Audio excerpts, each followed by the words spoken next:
Welcome to truckyyoo podcast, guys. My name's Jose. My name's Sebastian. How you doing, brother? Pretty good. How are you doing? Good, man. Good. What are we talking about today? Today's topic is going to be, we're going to do a little bit of history or touching back a little bit on the FLD's Freightliner Classics. FLD series. Why did we want to talk about it? You want to touch on that for a second? I believe it's really good starter truck. When it came out, obviously, like in the early 2000s, that was a really good, solid truck. It didn't come out in that year, but they obviously within that year, you were still in a good range. Right now, if you're driving a 2000 FLD, it's going to be in really beat up condition. Yes, I would say. But at the end of the podcast, I'll give out some prices. I found. You found some? Yeah, I looked at some FLD because FLD series was also the classic XLs. XL. So I went out and started looking at some prices, and we'll get to that at the end of the podcast. You'll see. You'll be. I don't think you're gonna be surprised. I think you're gonna be like, okay, this is where it's going. But awesome, man. I think the series of that we're doing, trucks worth buying, is something that we're gonna revisit multiple times with different models, and why we think this is a series, and kind of touching on the history a little bit, and talking about the FLD series that Freightliner put out. But yeah, it's like, hey, how about we revisit some of the old stuff in the history, and talk about, and then maybe jump to new ones. We'll have some dealers give us some new trucks too. I wanna, if anybody's there listening, I want the new Mack Anthem. I want to do a video. So if you have it, stop by the shop. Yeah. With the Volvo engine. The Mack engine. All right. Anything in the shop? We got all of the trucks today. The last two came in. Yeah. 2 more came in today. What do you think overall, looking at the condition? To be completely honest with you, that's the only way I'm interested. They're on the rougher side. Mm-hmm. They are on the rougher side. Yeah. I agree. I have, from all the ones we bought. Yeah. Which definitely. means it was still not a bad deal, but they were not as good as I thought they were going to be based on the reports I was getting.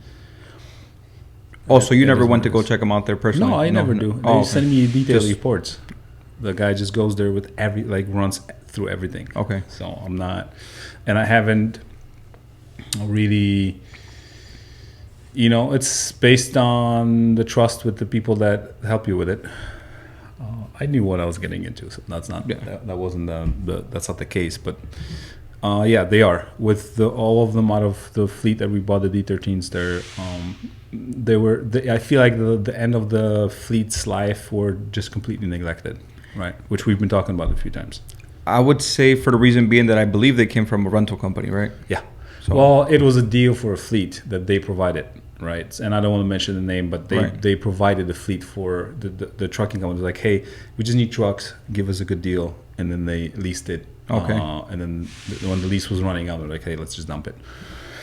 So it is what it is.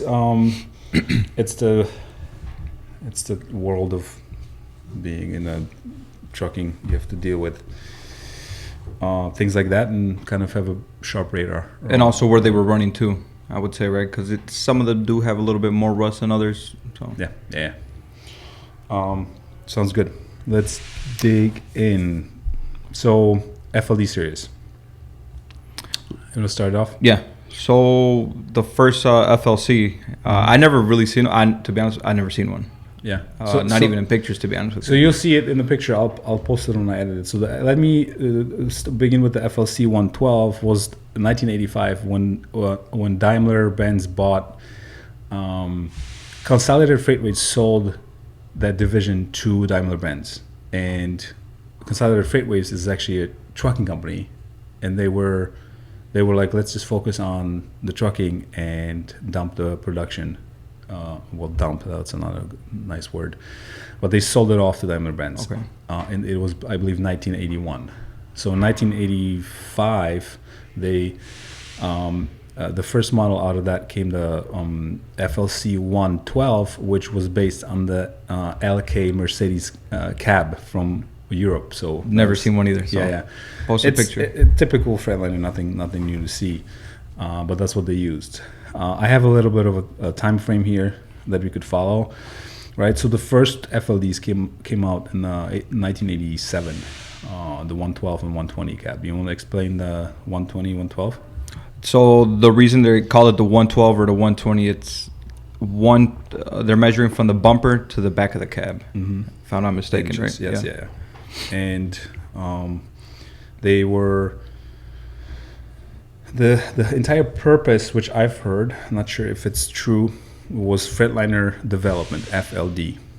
They wanted to go into more aerodynamic space, curved skirts, curved bumpers, curved, not square classic type look, which is funny because they went into classic later on, almost at the same time, which we'll get to.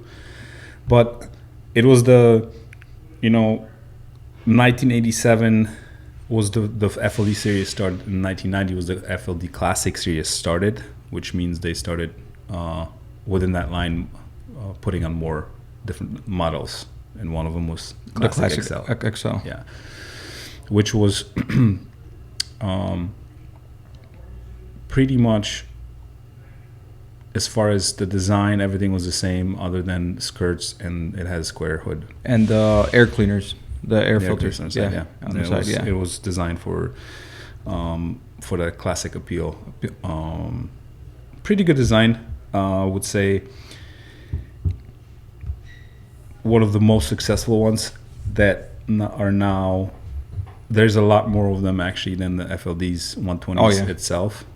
And did you ever own any of those FLD 120? No, I drove the Classic XL, but I haven't ever owned any of them. Nor I don't know anybody that owned one. I've seen them run. I do know one. I do know an owner up that had it back in 2012-13. He had like 1.4 million on it, and he was still using it, and he had it from new, and it was amazing. Oh, he bought it brand new. Yeah. The only problem, what was the problem with the FLD, the aerodynamic ones? Look-wise. Oh, I don't think the panels were lasting a long time. They were rattling too much on the back of the cab. Pretty much all the aero skirts and all that. Like when you. Oh, he had the skirts on the side. He didn't have just the stuff. Yeah, no. Oh, so that's more maintenance on that. Yeah, it's a lot more maintenance, which is the same thing. But the problem is, they would never almost line up. They like when you bought a new one, they would just always be messed up. They start hanging. They start sagging on one side. Yeah, because of the mounting. Like Volvo has an aftermarket parts, and OE, if you put it right, they will look normal. Yeah, it should. Yeah, it should. But they always they weren't as successful as the classics. So the 1990 was when the classic line started that we just mentioned, and then in the 1992 they released the 70-inch sleeper, the biggest sleeper, which was called a condo sleeper. Okay. They were like, hey, at that time everybody was like, well, I don't think you need more room, and then it just blew up. And for team driving purposes, I'm assuming, or teams back then was that not a big thing then. Well, there were companies that were running teams. I think it was just starting. I don't know what the year FedEx acquired RPS. I think it was mid '90s. So it would be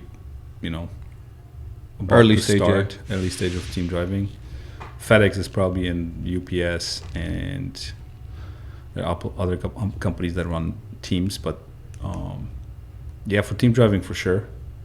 But then it became the North America's best-selling truck in 1990, like right when they had a few years run, and then they were selling a lot of them. So people liked them. 1993, the Classic XL with the 132-inch bumper to cab size, 132. That's when the sleeper, that was like a lot even bigger. Sleeper. Even bigger, yeah. There's a lot of those. Yeah, 132s, yeah. Yeah. Which at that time was the longest hood and biggest cab in the entire class. which That was do you know what XL?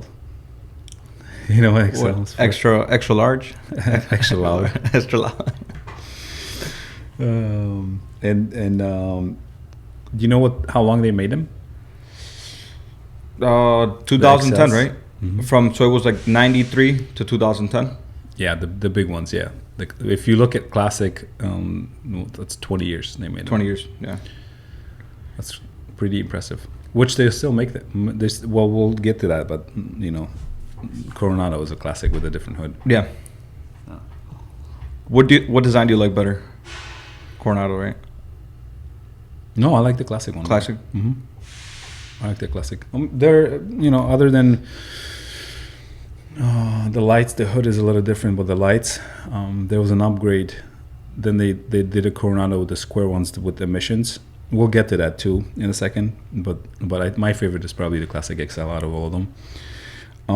What I was going to talk about is the FLDs, because then they started changing the names, because in 1995 they were like, hey, how about we start going into a little bit more aerodynamic trucks, and that's when the Century class kicked in. Yeah, and that was, it wasn't part of the FLD, but that's when they started naming the trucks, you know, like the Century class. And then you know what year the Freightliner Columbia started? Those came out in 99, I believe, right? Yeah, 99. Yeah. So they based out of the Century Classic, Century class. Century class, yeah. Yeah, which was I liked it actually better than the Columbia. I don't like the looks. Yeah, I don't like that. Really? Interesting. I like that a lot. I like that weird. I know Penske had at some point the racing trucks based on FLDs and even cabovers, and they had like their own aero and like super cool design. I love them. That's why I like the Century class, because it was a little different. I think it was I don't know. I just liked it better. I didn't like the Columbia headlights. The light output on them sucks though on the Centuries. Yeah. Volvo's not good either. And so they're starting to go into aerodynamics. So the FLD class was built up until 2001. So the way it evolved is that once they started naming the trucks differently and they were no longer FLD series class, well, they were like, hey, we had this successful model of XL. How about we transition into the Coronado, which is now called Coronado, but they actually had it later on with emissions too, with the square headlights. And I told you about it. It's kind of a weird design, square. They haven't been, to be honest, I don't know if they were popular, but I've seen them on the road. And when Coronados started to become gliders, they were in parallel to emissions trucks, and then all of a sudden they changed the design to the square headlights for the Coronado. So engines, do you want to talk about engines in those FLDs? Those FLDs, they came with 3406 Caterpillar engines, Detroit engines, N14s, Cummins. What else is there? Did you say Detroit? Detroit, yeah. Series 60. The 12.7 and the 14. Pretty much the best engines ever made. Basically, yeah. Okay. Which one would you want out of those? I like the sound of the N14. So I think injectors are cheap, even though they go out pretty often on those. So yeah. But Series 60, I would say. Series 60. Switch it up. Switch it up. Yeah, why not? Why not? The cat. I know you're a cat guy. I don't know. I would to be honest with you, yeah. I would say the N14. N14. The 14 liter wasn't bad, to be honest with you. No. The early 2000s. But for parts availability and I think power. Well, Cummins, would that be the best choice right now with the shortage on parts? I don't know how it is for the old ones. You're referring to the new, ISX, yeah. New, yeah. Yeah, that's just not. It's across the board with everybody. It's not just Cummins. Right now, it seems like Volvo stopped production. I think there was a back order right now for an overhaul kit. It's taking like 10 weeks for ISX right now. So that's a long wait right there. 10 weeks for an overhaul kit. Yeah, that is. The Series 60 That one came we got in it 2 rough. days. Yeah. Yeah, there's no. I would think by now, the Series 60 would be hard to get parts. But it hasn't been. It hasn't been at all. No. We can get very quickly everything and anything we want for that, other than driving out too far to get to Freightliner, but we usually get it delivered. Yeah, so the FLD class, definitely a truck that's, before we get to prices, worth considering. I think they're going to become hot cakes. You think so? Mm-hmm. The classics, the XL, I think so. 06 for sure, right? Even 2000s, early 2000s, if they have any left. Mm-hmm. Early 2000s, I would even say up to the 14 liter, 2003, 4, yeah, when they had the EGR on them. Those will be definitely becoming popular, which I've started to see, to be honest with you. I can only imagine the interior on those. I mean, being like an early 2003, like. Yeah, but it's so straightforward and simple that you can redo it and not just buy all the pieces. Yeah, we can buy all the pieces, but you can also custom make them. I've seen a lot of guys do that. It's all plates. Like all you have to worry about is the top part and the dash itself, but then everything else is just like very simple. The only thing I hated about working on those trucks, the like 99s, those dash valves, because they weren't those push connect fittings. Mm-hmm. They were those compression fittings. So you had to put a wrench inside the dash. You're working on, dude, forget it. But yeah, that was a bad solution to that. I mean, they were air leak. Like there was barely any ever air leaks on those trucks. So the compression fitting, the quick connect fittings, they're always leaking. Yeah, O-rings going out. Yeah. But if there was a leak, it was hard to get out. Yeah. But that's why maybe they called it the extra loud, the XL, because they were super loud.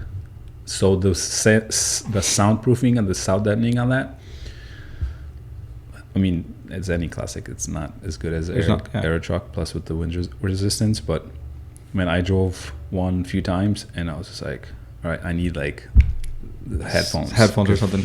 Like I would spend a lot of. Well, also it doesn't help that the exhaust is right next to your driver's seat, right? Yeah. Going down the road. Mm-hmm. Yeah, but I'm trying to think. All of those things can be improved very quickly, simply, with, because what I'm looking at is how can you soundproof it better? How can you, when we're actually restoring that truck to use it, then just do the interior and soundproof it better. Soundproof it, the floor before you put the all new door seals. Yeah, before you put the hardwood floor. So those are probably our favorite, and yeah, so that's the FLD series.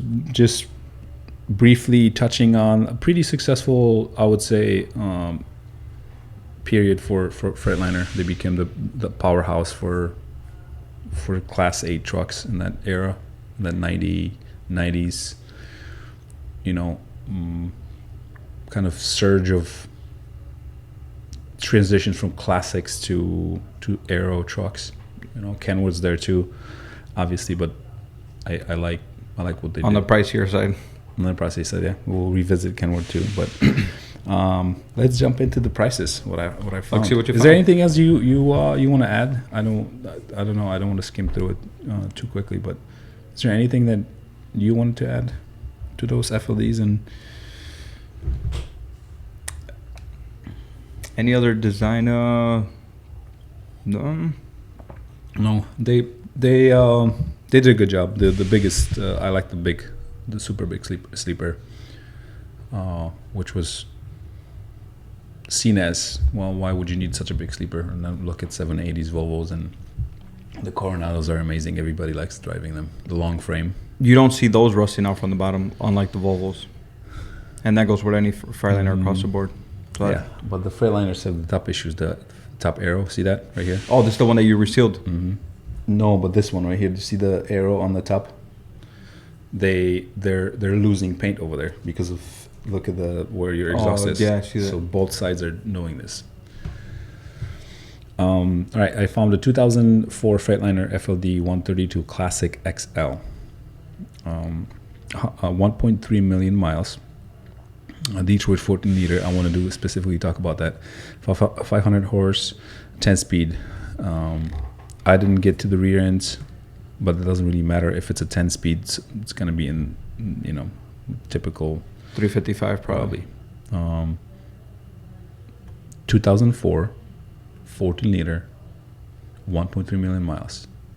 What's your guess on the price? I would say 15. I might be hitting you low. $36,000. That's And this is not the first one I've found. how's the condition on it? Is body looking good? Looks Or, pretty good. yeah. Mm-hmm. Oh, that's So let's go on the next one. 2002 Freightliner FLD 132, Classic XL, same thing. 2002 12.7 Detroit, rebuilt a month ago, so there's a little caveat here. 13-speed transmission, new interior, pretty much restored. that's going to be what, 35, 40, possibly even 50. 60,000. 60,000. 59,989. They repaint the cab or something, or original paint looks like. Didn't get that deep into it, but it looks pretty sweet. But still, think about it. That's 2002. All right, I have one more. 2000. This one is this. I put the whole list in because it was interesting. Okay, 2003 XL, Series 60 Detroit, 13 speed. Maintenance records. Does not have a overhaul. It was not overhauled. So 13 speed transmission, 358 ratio, 267 wheelbase. probably needs an overhaul. So Guess the price, 2003. 2003, 25. 39.5. That's outrageous. But that's what I've been seeing. Yeah. I've tried to find the prices that you're talking about because that's what I would. That's how much you would pay, right? Yeah. That's way too much, in my opinion. So I think, in my opinion, it's already starting that people are looking for. That's why you said they're going like hotcakes. Yeah, Mm-hmm. I believe it now. I don't know how they're selling. I mean, I'm just pulling listings, and probably the way the final amount is obviously a little less, but think about it. Like those are I would have guessed your prices exactly the same thing that you've been. I mean, those engines are workhorses. They won't stop. Yeah. A couple questions from our audience. There's one that actually I saw in our Facebook group. So, do you want to talk about our Facebook group? Yeah, so that's been going on. We opened up our Facebook forum, Owner Operators Forum. You can find us on Facebook. Go ahead and join, guys. That's been going on open for 2 weeks. It's going to be 2 weeks. 2 weeks, yeah. Already 130 members. Yeah. It's doing pretty good. I'm new in trucking. I want to address this really quick because this was interesting. I'm new into trucking, and I have a question. Is it possible to lease on to a company as a power only, and they provide the driver? That's a good question. Yeah. So, and then some people jumped in, started talking. I actually jumped in too. So I want to talk about that because I've been asked that question before, and here's the thing: if you are thinking about buying a truck, as a carrier and as a company, if you have to put a driver into an owner's op truck, why bother? That's the whole key. That's the whole point of becoming an owner operator. You have to provide the power, and power is driver and truck. You can't make the company. It doesn't make sense to have the company provide the driver, do the hardest job.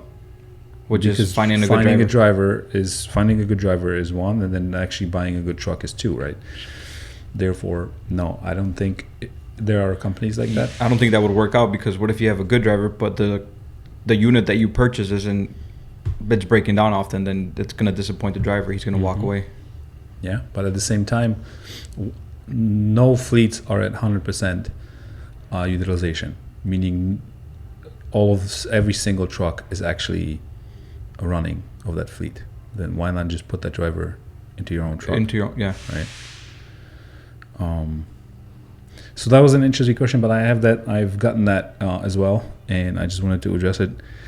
Again, we're being asked where we are as far as location. No, we're not working on outside trucks right now. We're still hiring, so if any techs are interested, hit us up. We're interviewing. Any cushions, if you experience, is there any seat cushions that we would recommend as far as seats? Some memory foam with some gel. I mean, I never had really any experiences with driving so many miles. You'd probably be the one to answer that question. I can tell you that I buy any good seat. We have I don't want to say the company name, but we do have a seat that's an aftermarket seat that was like a super fancy. Oh, I know what you're talking about. The one in the gliders? And the driver likes it. And dude, that thing is weird. It is. I took it for a test drive, and like it just like rises up and drops. Yeah. So the driver loves it, and I'll only speak from his experience. I feel like the Volvos have good OE seats. We have a lot of them, a few of them in stock as backups, but I was never a big fan of like fancy seats. As long as they're comfortable, and cushions in that particular sense is, I really drove trucks with some garbage seats, and it's unbearable. And cushion is one thing, but how the seat works itself is also important. And the Bose, I haven't been trying it for too long, but I just said the name. Yeah. I don't think they make it anymore. I don't think they make it anymore, to be honest with you. That's in that yellow glider, right? 41. Yeah, and the fifth wheel, we had a question about, we've been getting traction with the fifth wheel not opening video, which is, I made it for a lot of one of our drivers is having an issue. And I was like, hey, well, let's just share it. So see, and it's doing pretty good. And we've been having interactions, and I've actually had that last week. Hey, what if it doesn't open? Like if you are getting stuck and the pressure is, on the fifth wheel, and then you can release it like the video tells you to, well, then it just means the fifth wheel is completely messed up, or the handle is bent, because one of our drivers, I actually talked to them a few days ago. They had the same issue, and they were have you been involved in the project when when Tony was working on that fifth wheel? The pin was missing from there. No. So you couldn't pull it out because it fell as he was driving. No, I didn't. I don't know if it was driving, but it fell at some point.